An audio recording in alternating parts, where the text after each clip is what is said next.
Wow, check them out. Getting dizzy. Time for Geek Beat with Ryan, Ozawa, and Burt Love. You know, the best thing I love about this is that everywhere you go, people ask you to dance now. Yeah. In line at Walmart, the cashiers don't even say hi. They go, hey, how's it going? So, they don't even know what we talk about.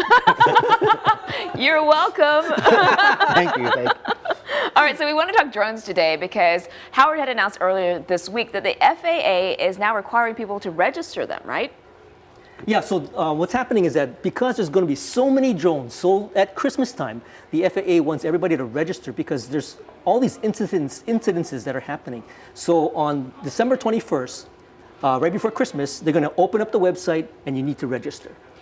But isn't that kind of a pain? I mean, it's like, is this supposed to discourage people from buying drones during the holidays? I'm sure they wouldn't mind if that was the case, but these are still the hottest selling items. So last year it was true too. And if it's more than 0.55 pounds or less than 55 pounds, usually the ones that you see carrying cameras and stuff, those are the ones that you're going to want to register. It's going to cost you $5, but if you do it in the first 30 days, like right after you get it for Christmas, you can get that refunded to you. So you can do that at FAA.gov, but if you get a drone this Christmas, you're going to want to put your name into the registry. Has anyone looked at this? How difficult it's going to be to register? Is it a long... I don't think it's that difficult, but I think the penalties might be a little bit, I guess, incentive for you to actually register. Versus $5. Yes, that's right. $27,000. Versus $5. And one last reminder, if you are on Oahu, and as you know, the president is in town once again for holidays, between the 18th and the 3rd of January, the entire island of Oahu is a no-fly zone for these drones. So even though you get one for Christmas, you're going to want to fly it in your house and hopefully just not hit the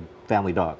Wow, really? So can you fly on the other islands, or is it just Oahu? Yes, it's just Oahu. So fly to another island so you can test out your drone if you get one for the holidays. Absolutely. I like the way you think. I think outside the box. All right, so we also want to talk about GoPro clips. So what's so cool about this one? All right, so there's a regular local competition called Startup Weekend, Honolulu Startup Weekend, and basically you have those 3 days to come up with a startup. This most recent one last month was won by a team of young kids, 12, 10 years old, 6 years old, and they went on from there to the global startup battle. And we just found out this week that they placed. In fact, they were in, I think they tied for second runner-up in the overall, and they were first runner-up in another category.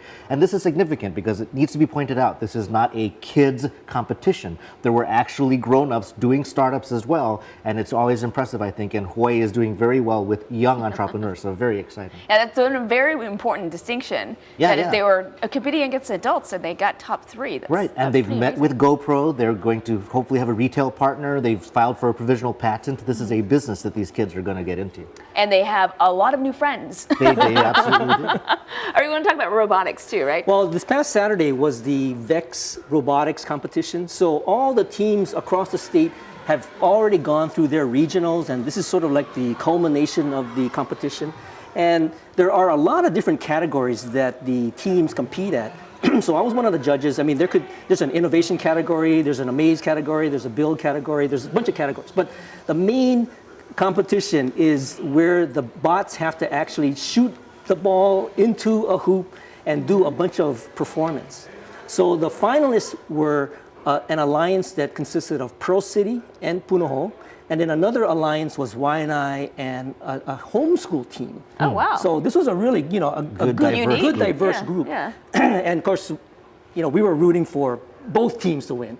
But what happened was the performance part of it was won by the Pro City and Punahou alliance. They really had a good team, and their robot was very accurate. Mm-hmm. So that was a good thing. But I think 6 teams are all going to go to Louisville, Kentucky, to compete in the nationals. So this is a very good showing for Hawaii. Absolutely. Bots, is that what the cool kids call it?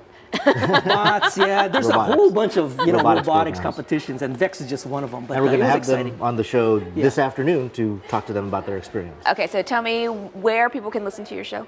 It'll be at 5 p.m. on HPR2, that's 89.3 in Honolulu, also streaming via the HPR app and online at hawaiipublicradio.org. Mm-hmm. All right, got it. Thank you guys so much for coming on today. I'm Always filling in for Dan while he's gone on vacation. It's good to be able to make eye contact with you. You got the moves. Yeah. Is that a short comment? No, it's the normal height comment. All right, well, as we get a break, we'll be dancing. That way, every store you go to, they'll dance for you. Absolutely. Say hello. That's the goal.